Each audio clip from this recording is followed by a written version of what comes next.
Here's a newsflash. Life's hard. Hence the sayings, suck it up, buttercup, stress less, princess, no dramas, dairy farmers. This culture has become increasingly obsessed with seeking comfort and pleasure at all cost. The damaging results of such pursuits are now being realised in trigger warnings and safe spaces for just about everything. The latest victim of the diversity cult is Mother's Day. Mother's Day! Well, guess what? Mother's Day is by definition all about diversity. The difference between mothers and fathers, men and women? Mother's Day is about women, not men, who have given birth to children or adopted children, fostered children, cared for, nurtured, protected, loved, and even lost children. Does everyone have a perfect mother? No. Does everyone have a brilliant experience of motherhood? No, but it's not the point. The point is our society recognising and supporting mothers, regardless. And does it just have to be on Mother's Day? Of course not. It's not about the commercialism of the day. It's about the sentiment and celebration of womanhood and motherhood. That diverse and unique characteristic that makes us different to men or fathers. Until the age of 12, I lived the idyllic fairy tale life. Mum, dad, little brother, growing up in the suburbs, constantly going to the beach, playing cricket, netball, tennis, you name it. Family camping trips every school holidays, and running amok with the neighbourhood kids. It was utterly brilliant. Then my world crumbled. My parents divorced and I was shattered. It was tough on our whole family, on our friends and our networks. I wanted my mum and my dad. I wanted our family to remain together as a unit. It's the cry of most children's hearts. And as a child, I didn't understand what was going on, and quite frankly, it sucked. It's called a broken family for a reason. Does that mean I should have had trigger warnings and safe spaces to protect me from potentially upsetting situations? Should I be shielded from happy families? Should everyone around me who had intact families apologise for getting along? Absolutely not.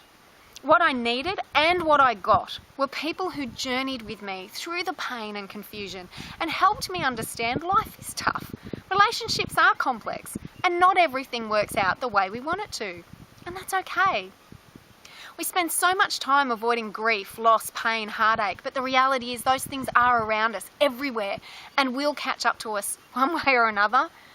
We cannot control everything, but we can take personal responsibility for our responses to the hard and difficult circumstances we're faced with, and we will be faced with them.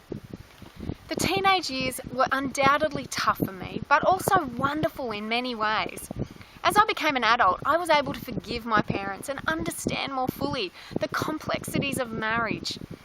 I was able to do that largely because I was shown, taught and encouraged to face it and deal with it, not shy away from it and have everyone around me make excuses.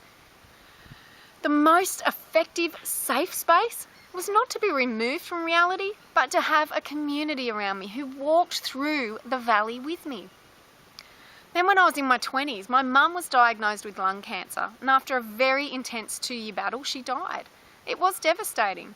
Most of you have also been touched by the horror of cancer in some way, shape or form. It sucks, but it is the reality of the world that we now live in. So for the past 19 years, I've had to celebrate Mother's Day without my mum.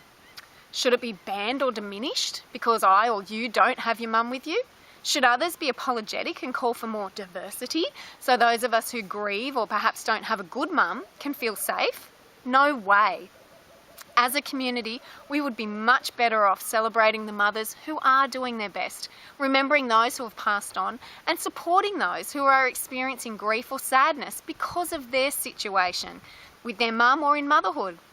It's time as a society to restore common sense, to value personal responsibility and civic mindedness. It's time to stop creating make-believe worlds of safe spaces that actually get alongside people and help them to deal with reality in a healthy and productive way. Don't apologise for celebrating your mum or motherhood. If you need support because of a difficult situation with your mum or being a mum, seek it out. There are so many people who will get alongside you. I miss my mum, even after 19 years, or maybe especially after 19 years. I hate the fact she didn't meet my kids and didn't get to be the sensational grandma she always wanted to be. But I do celebrate her, remember her, and mourn her loss. Mothers are not fathers. I love my dad, but he's not my mum, and I don't want him to be. He provides a unique and different role, and that is good. Men and women, mothers and fathers, are different, and I love celebrating true diversity on Mother's Day by recognising that fact. I hope you have a great day.